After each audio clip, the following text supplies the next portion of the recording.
नमस्कार, मैं हूं रोहित कुमार। आप देख रहे हैं आर्बत न्यूज़। कोरोना के काल से अभी यूपी बाहर नहीं निकला था कि डेंगू व वायरल फीवर की चपेट में आ चुका है।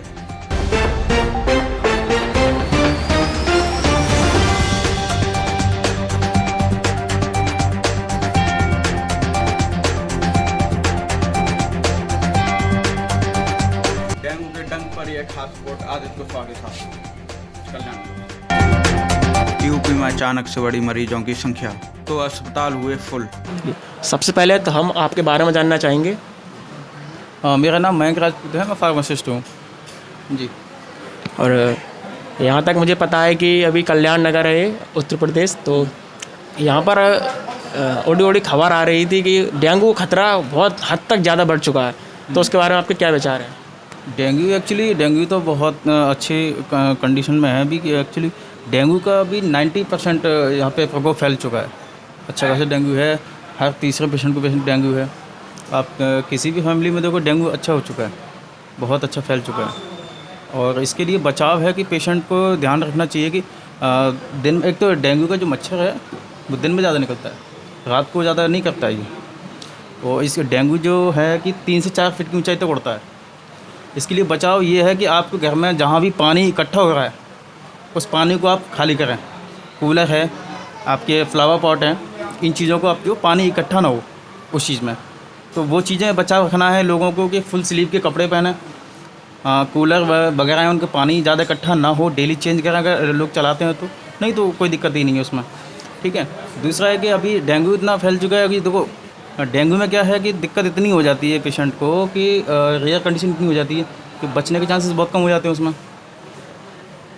लोगों को सतर्कता रखनी चाहिए कि डेंगू से बचा करके फुल स्लीव कपड़े पहने और थोड़ा खान पीन पे ध्यान रखें। थोड़ी सी भी अगर प्रॉब्लम हो रही है तो डॉक्टर से तुरंत सलाह लें, जहाँ नज़दीकी डॉक्टर हैं। तो मैं जानना चाहूँगा कि अगर किसी को डेंगू हो जाता है तो उसके लक्षण क्या क्या है? लक्षण है कि देखो किसी पेशेंट में 20 से 30% पेशेंट पे क्या होता है कि बॉडी पे रेडनेस हो जाती है, फुल बॉडी पे रेडनेस हो जाएगी। फीवर आपको हर 3 घंटे पे रिपीट होगा। हेड पेन होगा, हेडेक होगा, बॉडी पेन होगा, आँखों में पेन होगा। ये लक्षण है पेशेंट के। तो मतलब यहाँ पर प्रतिदिन कितने मरीज़ आ रहे हैं डेंगू को लेकर?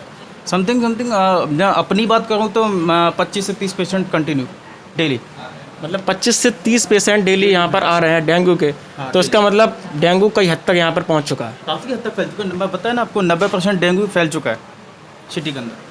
तो ये डेंगू का जो मच्छर है वो काटता कब है, दिन में या रात में? दिन में ये इसका जो काम होता है वो दिन में ज़्यादा है, दिन में ही ज़्यादा काटता है। रात को इतना एक्टिव नहीं होता, ये दिन में एक्टिव होता है। तो मतलब कुल मिला के ये है कि हमें मतलब जो पानी है, कूलरों में जो पानी घर पर रखते हैं मतलब अपने घर के साफ सफाई रखनी चाहिए। आसपास जो है पानी इकट्ठा ना हो। अगर हाँ जैसे नालियाँ वगैरह हैं उनमें भी पानी को जो बहाव रखें, जो ताज़ा पानी है नल का पानी है वो चलाते रहें, जिससे जो पानी इकट्ठा हो चुका है वो पानी निकलता रहे। तो मतलब ये जो बीमारी है जो ये इंसान पर किस हद तक प्रभावित कर सकती है, उसे किस हद तक मतलब जकड़ सकती है अपने ऊपर किसी इंसान को? देखिए अगर बात की जाए जकड़ने की या किस हद तक हावी हो सकती है तो ये बहुत घातक चीज़ है। डेंगू को कोई हल्के में ना ले। अगर थोड़े से भी लक्षण अगर किसी को दिखते हैं इस तरह के तो वो तुरंत अपने नज़दीकी डॉक्टर सलाह ले। तो मतलब यहाँ पर कोरोना का मतलब मैंने सुना था यूपी में कोरोना का काल भी बहुत हद तक ऊंचाई पर था, लेकिन कोरोना जब से मतलब थोड़ा बहुत दब चुका है, वैक्सीन लग चुकी है जिससे मतलब कि कोरोना थोड़ा दब गया है, लेकिन डेंगू का जो है माहौल है वो ज़्यादा ही घातक हो चुका है कासगंज में, कल्याण नगर में। देखिए मैं ये कहना चाहूँगा कि जो डेंगू कोविड था, कोविड का तो सीन जो है थोड़ा क्लोज हो चुका है। जैसे आप कोविड को समझते थे, आप अभी फ़िलहाल टाइम पे आप डेंगू को समझें, डेंगू को हल्के में ना लें। डेंगू अभी काफ़ी इफेक्टिव है, उसको थोड़ा बचाव रखें, लोगों को थोड़ा बचाव रखने की ज़रूरत है। तो आप लोग देख सकते हैं कि किस प्रकार से डॉक्टर मयंक सर ने हमें सलाह दी कि हमें किस प्रकार से जो लक्षण हैं उन्हें देख लेना चाहिए, भाप लेना चाहिए घर पर, और डॉक्टरों की सलाह लेते रहें, सुरक्षित रहें, सेफ रहें। धन्यवाद।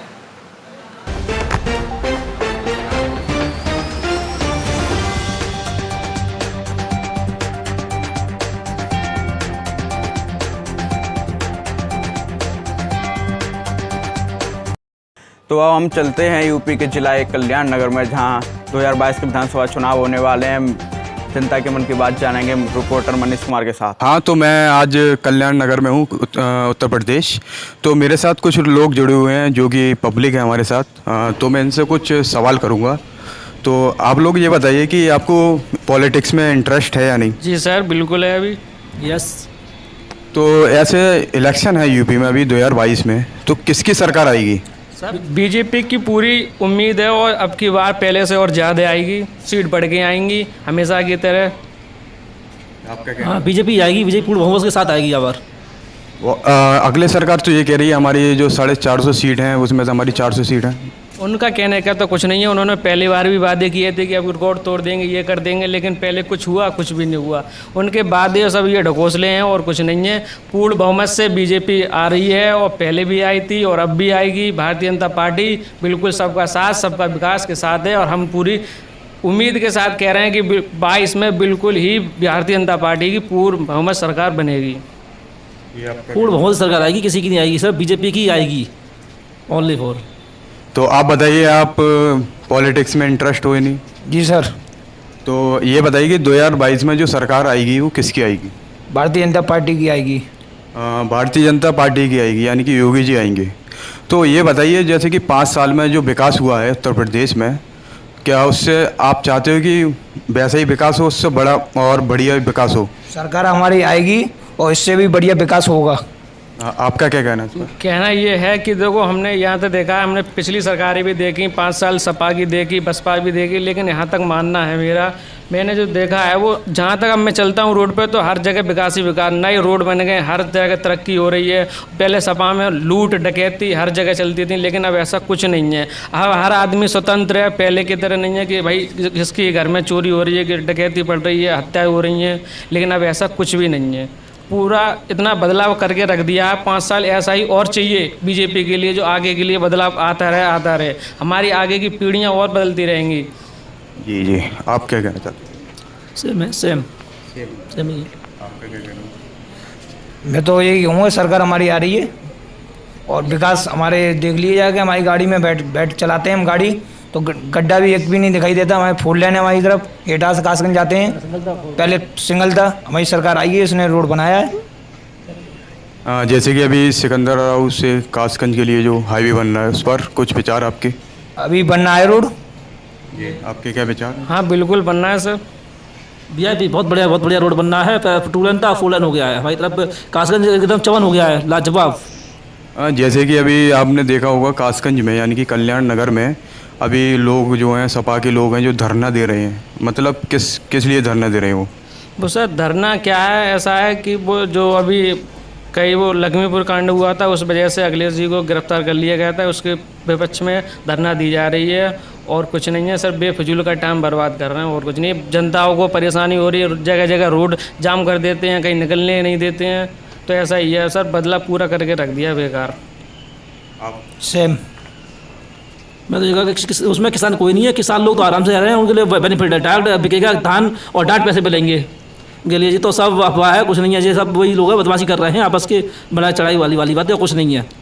कुछ नहीं। जी, जैसे कि सपा सरकार ये भी बोल रही है कि बीजेपी ने जो किया वो बहुत गलत कर रही है, लोग बहुत ज़्यादा परेशान हो रहे हैं किसान यूनियन के लिए। तो उस पर आपके क्या विचार होंगे?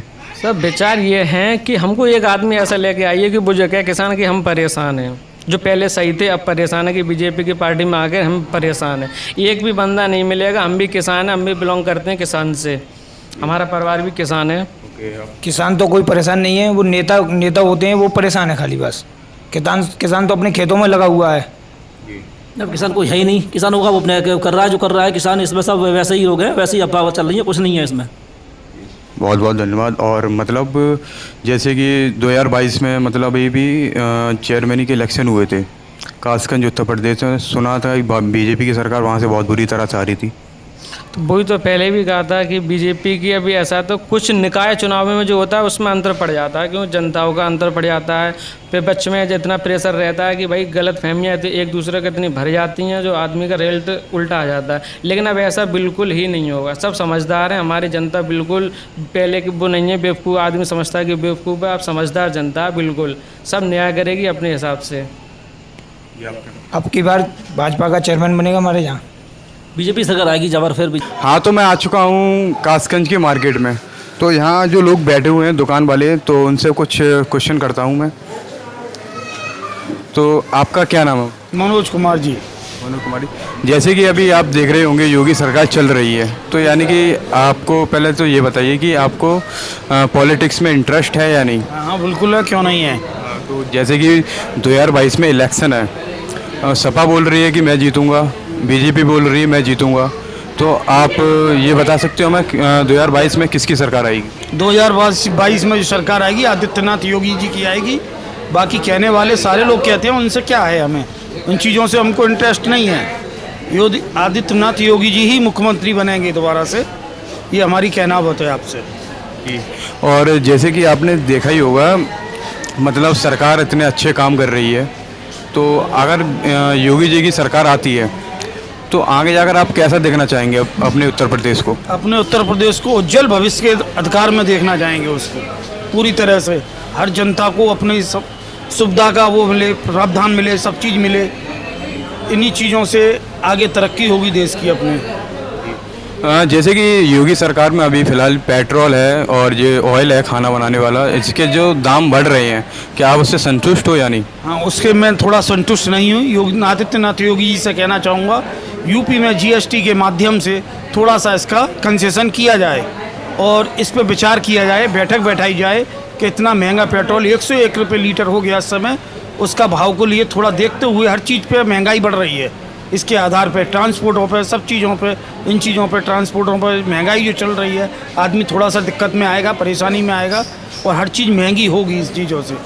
ये आदित्यनाथ योगी जी से मैं कहना चाहूँगा, माननीय कृपया जी इस चीज़ पर विचार ध्यान करें, अपने आपस में बैठक बना के अपनी समिति को बैठाएं और आराम से इस काम को करें, इसका विचार बनाएं आप लोग।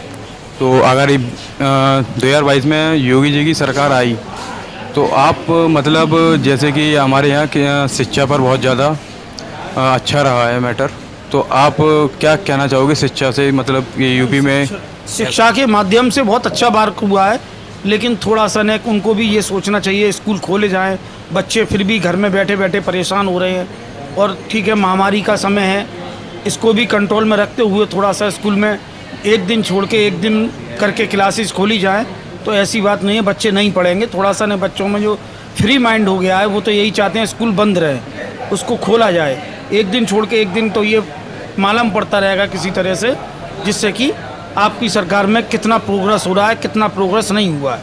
इन चीज़ों को माध्यम रखते हुए आप देखें तो बहुत बड़ा फ़ायदा मिलेगा इससे आपको। जैसे कि उत्तर प्रदेश में अभी कोविड चल रहा है, वैसे तो उत्तर प्रदेश में बीजेपी सरकार है, सपा सरकार है, तो वो काफ़ी ज़्यादा रैलियाँ निकाल रही है और रैलियाँ निकलने के बाद ये बोल देती है कि मास्क ज़रूरी है, 2 गज की दूरी ज़रूरी है। तो उसका जो है मतलब कहना क्या चाहोगे इसके ऊपर? नहीं, वो तो बहुत ज़रूरी है, कोई बात नहीं, गवर्नमेंट के अधिकार में है और स्वयं अपने आप को, पब्लिक को भी ध्यान रखना चाहिए।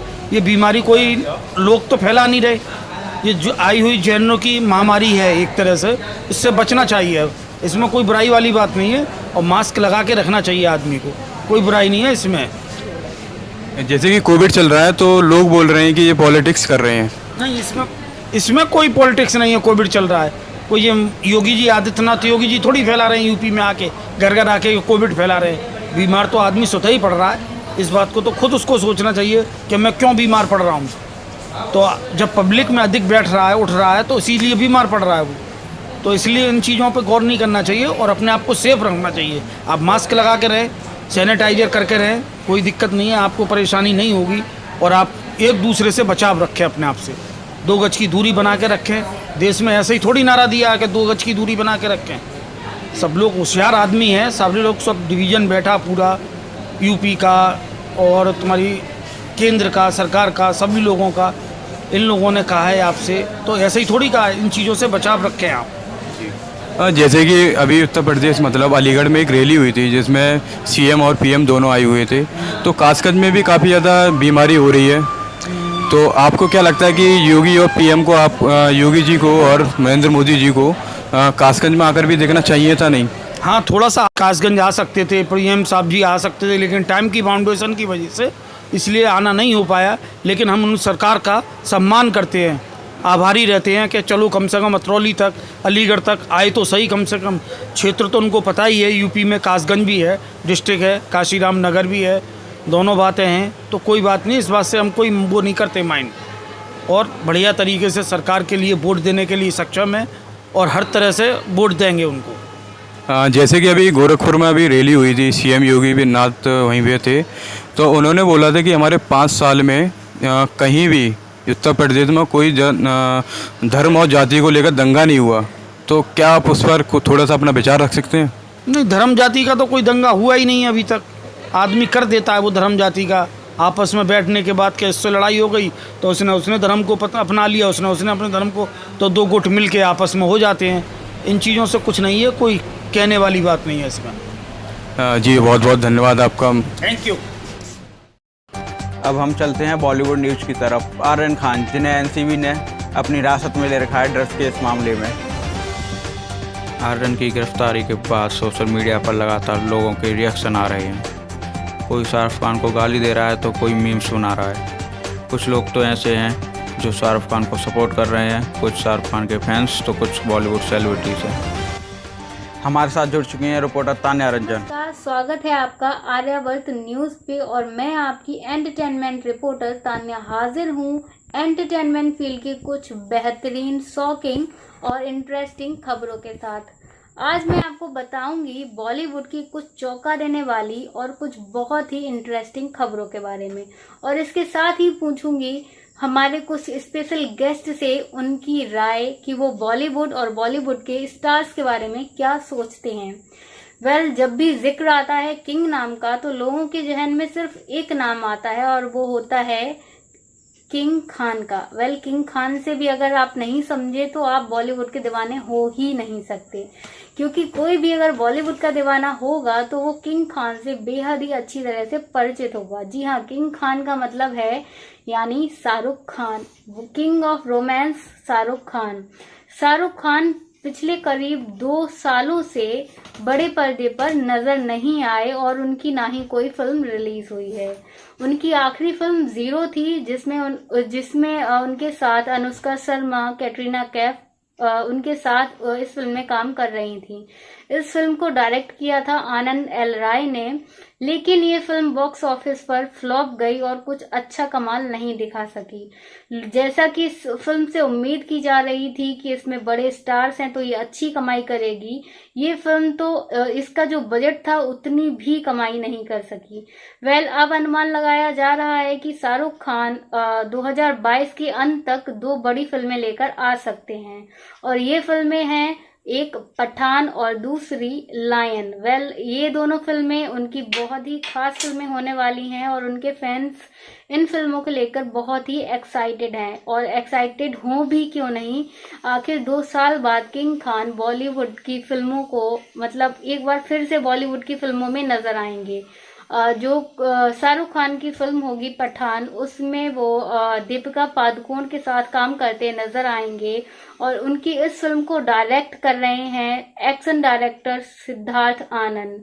अगर बात करें फिल्म लायन की तो शाहरुख की इस फिल्म लायन में साउथ की लेडी सुपरस्टार नयनतारा, दंगल गर्ल सान्या मल्होत्रा और वेब सीरीज से काफी नाम कमाने वाली प्रिया मणि भी इस फिल्म में नजर आएंगी।